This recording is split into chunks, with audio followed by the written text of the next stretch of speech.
حضرات، سب سے پہلے میں آپ کو آداب عرض کرنا چاہوں گا، اور کشن گنج کی دھرتی پہ آپ جو پدھارے ہیں، تشریف لائے ہیں، اس کے لیے میں آپ کو تہہ دل سے دھنیہ واد دینا چاہتا ہوں۔ میرا نام جتیندر ہے اور میں پیس ٹی وی برابر دیکھتا ہوں اور برابر آپ کی تقریر میں نے سنی ہے، لیکن سوال کرنے کا آج موقع مجھے ملا ہے۔ مجھے تو یوں لگ رہا تھا کہ ان سوالوں کے جلجلے میں کہیں اپنا اصلی سوال نہ بھول جاؤں، مگر خدا کا شکر ہے مجھے اپنا سوال یاد ہے اور بخوبی یاد ہے۔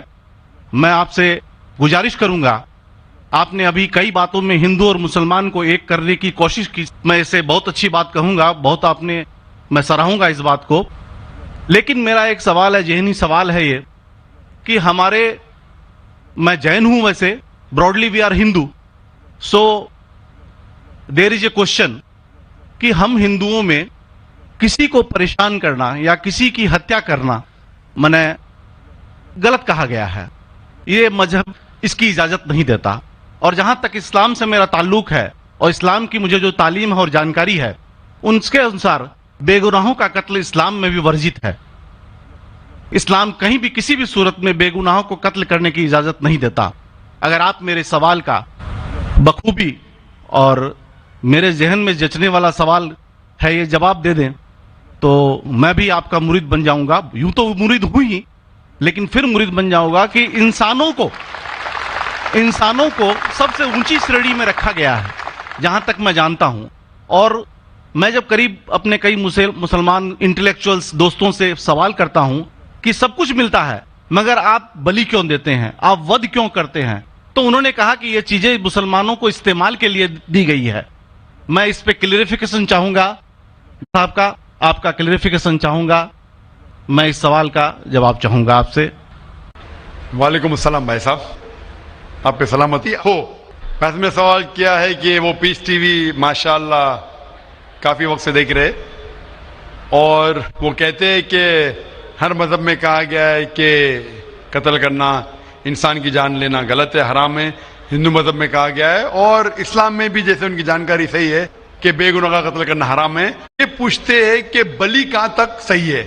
بلی کا مطلب میں آپ سے پوچھنا چاہتا ہوں کہ آپ یہ پوچھنا چاہتے، مطلب جیسے ہم لوگ قربانی کے ٹائم میں، میرا یہی سوال ہے، ذاتی سوال یہی ہے میرا۔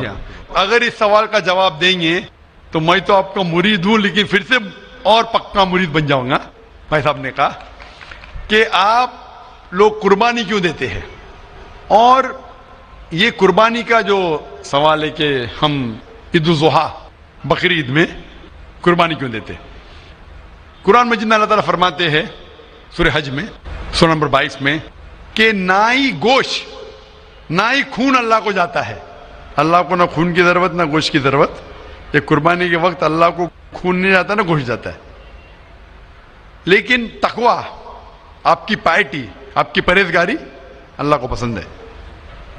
آپ اگر دیکھیں گے کہ عید الاضحیٰ کے بارے میں کیوں ہم قربانی کرتے، اور واقعہ جانیں گے ابراہیم علیہ السلام کا، کہ ابراہیم علیہ السلام کو اللہ سبحانہ و تعالیٰ نے، اس وقت بت پرستی بہت عام تھی، اور قربانی انسانوں کی بہت عام تھی، اور ہندوستان میں بھی عام ہے، آج بھی ہندوستان میں کئی دیگر مذاہب میں لڑکیوں کی قربانی دی جاتی ہے، بچوں کی بلی دی جاتی ہے۔ کیا آپ چھوٹے بچے کا قتل کرو، عورت کا قتل کرو، بلی دے جاؤ اور بھگوان خوش ہو جائیں گے؟ کئی جگہ، الحمدللہ مسلمان میں نہیں ہے۔ تو اس وقت ابراہیم علیہ السلام کو اللہ نے پوچھا کہ آپ کو سب سے زیادہ عزیز اس دنیا میں کیا چیز ہے؟ تو انہوں نے کہا کہ میرا بیٹا۔ تو انہوں نے پوچھا کہ آپ اپنے بیٹے کی قربانی دے سکتے؟ اپنے پیغمبر ابراہیم علیہ السلام سے بیٹی قربانی دے سکتے؟ تو وہ چونک گئے، اور اللہ کے پیغمبر تھے، انہوں نے کے بیٹے سے کہا، بیٹے نے کہا بے شک اللہ کے لیے آپ میری قربانی دے سکتے، آپ اپنے آنکھ پہ پٹی مارنا۔ جیسا اللہ تعالیٰ فرماتے اس دنیا میں اللہ تعالیٰ ہمارا امتحان لے رہے، تو اللہ تعالیٰ امتحان لے رہے اپنے پیغمبر ابراہیم علیہ السلام کا۔ اللہ تعالیٰ یہ بھی جانتے کہ ابراہیم علیہ السلام جواب کیا دیں گے، تو ابراہیم علیہ السلام اپنے آنکھ پہ پٹی مارتے، اور جس طریقے سے حکم آتا ہے اپنے بیٹے کی قربانی دینے جاتے، اس وقت ہی ایک بھیڑ، گوٹ یا شیپ آ جاتا ہے، اور اس شیپ کی قربانی ہو جاتی. تو اس چیز کو یاد رکھنے کے لیے آج بھی مسلمان بقرعید کے ٹائم پہ عید الاضحیٰ کے وقت جانور کی قربانی دیتے. یہ یاد دلانے کے لیے ہمیں، کیونکہ یہ اللہ سبحانہ و تعالیٰ کی طرف سے اپنے آخری پیغمبر محمد صلی اللہ علیہ وسلم نے کہا، اس کی بات مانتے.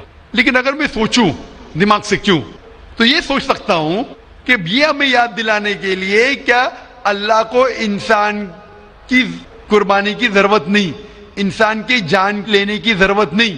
تو جو آج دنیا بھر میں آج بھی ہو رہا ہے کہ بچوں کو قتل کیا جا رہا ہے، عورتوں کا قتل کیا جا رہا ہے، بلی، یہ بالکل غلط ہے.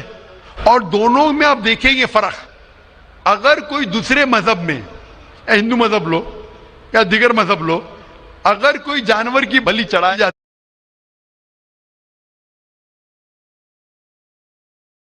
ہے تو ادھر ہی رکھ دیا جاتا ہے، سر وہ فضول ہو جاتا ہے. ہو سکتا ہے کبھی کوئی چپ کے سے آ کے کھا لے. اسلام میں جب قربانی دی جاتی ہے عید الاضحیٰ کے ٹائم پہ، سب سے پہلے جو میں کہہ رہا ہوں کہ میری منطق یہ سمجھ سکتی ہے کہ ہمیں یہ یاد دلا رہے کہ انسانوں کی بلی چڑھانا حرام ہے. اور جب ہم یاد دلاتے اور جب بکرا کاٹتے یا جو بھی کاٹتے جانور، اس وقت جب ہم کاٹتے ہم اللہ کا نام لے کے کاٹتے. اور جو بھی جانور کی قربانی دیتے اس کے 3 حصے کر سکتے. ایک حصہ ہم خود رکھ سکتے، خود کے استعمال میں لا سکتے، ایک 3 حصہ. دوسرا حصہ ہمیں ہمارے رشتہ دار میں بانٹنا چاہیے، اور تیسرا حصہ غریبوں میں بانٹنا چاہیے. جب قربانی دے رہے ہم اس جانور کا استعمال کر رہے. جانور کھانا الاؤڈ ہے کیا نہیں وہ ایک الگ بحث ہے، جس کے اوپر آپ پوچھے تو وہ جواب الگ ہے کہ جانور کھانا صحیح ہے کیا غلط ہے، وہ ایک الگ ڈیبیٹ ہے جو ہم ابھی نہیں. اگر آپ پوچھنا چاہیں تو اگلا سوال پوچھ سکتے. ایک تیسرا حصہ ہم استعمال کر رہے، ایک تیسرا حصہ ہم دوستوں میں بانٹ رہے ہمارے رشتہ دار میں، اور تیسرا حصہ ہم غریبوں میں بانٹتے. تو ان میں غریبوں کا فائدہ ہو رہا ہے، نہ فضول خرچی ہو رہی ہے، اور یاد دلایا جاتا ہے کہ انسانوں کا قتل کرنا غلط ہے. تو یہ اچھی چیز ہے. جب بلی جیسا دیکھے باقی مذاہب میں کیا ہو رہا ہے، انسانوں کا قتل کیا جاتا ہے، بالکل حرام ہے. اس کے علاوہ جب جانور کا بھی قتل کرتے وہ جانور فضول خرچی میں جاتا ہے. اسلام میں ہمیں یاد دلایا جاتا ہے، اور قرآن مجید میں لکھا ہے سورہ مائدہ سورہ 5 آیت نمبر 1 میں، اور سورہ نحل سورہ نمبر 16 آیت نمبر 5 میں، کہ جو جانور آپ کے لیے حلال ہے وہ کھا سکتے، جو چوپایا ہے. خالی وہ جانور مت کھاؤ جو آپ کے لیے حرام ہے، جو حلال ہے وہ کھا سکتے. تو یہ کھانے کے لیے ہمارے لیے خوراک ہے. تم قربانی کے وقت نہ کچھ ضائع کر رہے، نہ پیسے کی بربادی کر رہے. ہمیں یاد دلایا جاتا ہے کہ نہ خدا کو گوشت جاتا ہے، نہ خدا کو خون جاتا ہے، خدا کو تقویٰ جاتا ہے. ہمارا تقویٰ، ہم کتنے پرہیزگار ہیں. اور ساتھ ساتھ اس کا استعمال ہوتا ہے. ایک تیہ حصہ میں کھاتا ہوں، رشتہ داروں میں بانٹتا ہوں، اور آخری تیہ حصہ میں بانٹتا ہوں غریبوں میں. تو اس سے فائدہ ہوتا ہے. تو اس میں کیا غلط ہے؟ بنسبت دوسرے مذاہب میں آپ دیکھیں گے اس میں نقصان ہی نقصان ہے. انسان کا قتل ہو رہا ہے، اور جانور کو بھی اگر بلی چڑھائی جاتی ہے تو فضول خرچی ہوتی ہے. بنسبت اسلام میں بقرعید کے اندر فائدہ ہی فائدہ ہے. ہوپ دان سے بہت خوب، آپ نے یہ بہت اچھا فرمایا. میں آپ کے جواب سے کافی سنتشٹ ہوں.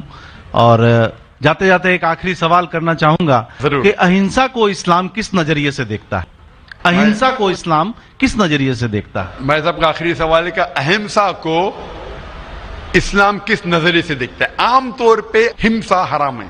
اسلام آتا ہے لفظ سلام سے، اس کے معنی ہے سلامتی، امن، شانتی. اسلام کے معنی ہے کہ شانتی حاصل کرنا، اپنی خواہش، اللہ کا جو پیغام ہے اس کے مطابق اپنی زندگی بسر کرنا اور امن حاصل کرنا، اسے کہتے ہیں اسلام. ہمسا عام طور پہ حرام ہے. لیکن اگر مثال کے طور پہ ہم دیکھتے ہیں ہر دیش میں قانون ہے، قانون ہے کہ چوری مت کرو، کسی کا قتل مت کرو. لیکن قانون کے علاوہ پولیس بھی ہے کہ اگر کوئی قانون کو فالو نہیں کرتا ہے، کوئی چوری کرے گا تو پولیس اس وقت زبردستی کر سکتی ہے، پولیس فورس کا استعمال کر سکتی ہے، پولیس کبھی کبھی ہتھیار کا استعمال کرتی ہے امن اور شانتی برقرار رکھنے کے لیے دیش میں. اسی طریقے سے اسلام میں ہمسا عام طور پہ حرام ہے، لیکن ہر انسان شانتی نہیں چاہتا ہے. کچھ انسان جو اشانتی چاہتے ہیں اور جو اللہ کا فرمان پہ عمل نہیں کرتے اور شانتی کو بھش کرنا چاہتے، اس وقت اسلام اجازت دیتا ہے کہ آخری مرحلے پہ آپ ہمسا کا استعمال کر سکتے شانتی لانے کے لیے، ہمسا کا استعمال کر سکتے شانتی لانے کے لیے، خود کے فائدے کے لیے نہیں۔ اسی لیے عام طور پہ جتنے بھی آپ نے دیکھے ہوئی ہیں جو جنگ اللہ کے رسول لڑی، اکثر وہ تھا سیلف ڈیفenس میں۔ اگر کوئی چور میرے گھر میں گھستا ہے اور میری بیٹی سے بدتمیزی کرتا، میں کیا کہوں گا؟ میں ہمسا میں مانتا ہوں، میں ہاتھ نہیں لگاؤں گا، میں میری چوڑیاں نہیں پہنا ہوگی ہاتھ میں، مسلمان ہوں لیکن چوڑیاں نہیں ہاتھ میں پہنا ہوں۔ آپ کے گھر میں کوئی چور گھستا ہے اور آپ کی بیٹی سے بدتمیزی کرتا، آپ کیا کریں گے؟ جی ہاں، میں مقابلہ کروں گا، مقابلہ کریں گے، ہاتھ بھی اٹھائیں گے نا۔ اس طریقے سے ہمسا کا استعمال آخری مرحلے پہ اگر دوسرا کوئی چارہ نہیں ہے تو استعمال کیا جا سکتا ہے حق کے لیے، نہ حق کے لیے نہیں۔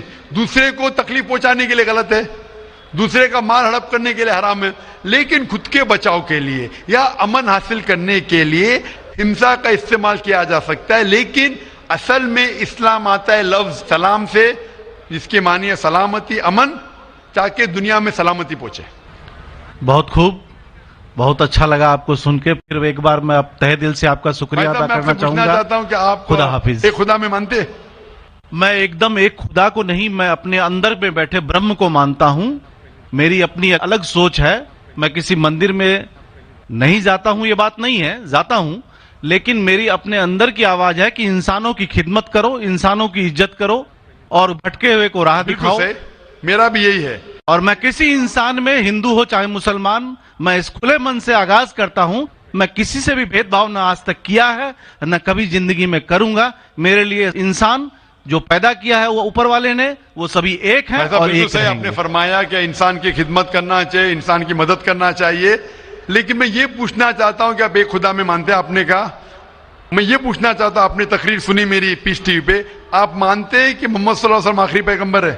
نہیں، میں اس بحث میں نہیں پڑھنا چاہتا، میں اس بحث میں نہیں پڑھنا چاہتا، لیکن میں اتنا جانتا ہوں کہ ہمارا خدا ایک ہے اور ایک ہی طاقت ہے جو پورے سبھی سنسار کو، پورے یونیورس کو، پوری بات تو بہت کہنے کی ہے، لیکن یہ سمے اور وقت کا تقاضا ہے۔ بالکل، سمے کا تقاضا ہونے کی وجہ سے میں آخری چیز کہوں گا آپ سے بھائی صاحب کہ آپ نے پیس ٹی وی پہ اتنے تقریر سنے، آپ کہتے ہیں کہ بھگوان ہے، کہ میں اس میں مانتا ہوں، لیکن یہی بھگوان نے چاہے بائبل میں ہو، چاہے وید میں ہو، چاہے قرآن میں ہو، ساری دھارمک کتابوں میں کہا گیا ہے کہ آخری آنے والے پیغمبر محمد صلی اللہ علیہ وسلم میں، اور اس میں ماننا چاہیے۔ تو میری آپ سے یہ درخواست ہے کہ آپ اتنے اچھے انسان ہیں ماشاءاللہ، ایک آخری میری خواہش ہے کہ آپ انشاءاللہ اس پہ تحقیق کرو، اور یہ جب آپ ایک بھگوان میں مانتے ہیں، دوسرے انسانوں کو تکلیف نہیں دینا چاہتے، تو بھگوان یہ بھی کہتے کہ آخری پیغمبر کون ہے، اس پہ تحقیق کرو، انشاءاللہ آپ مکمل اچھے انسان بنیں گے۔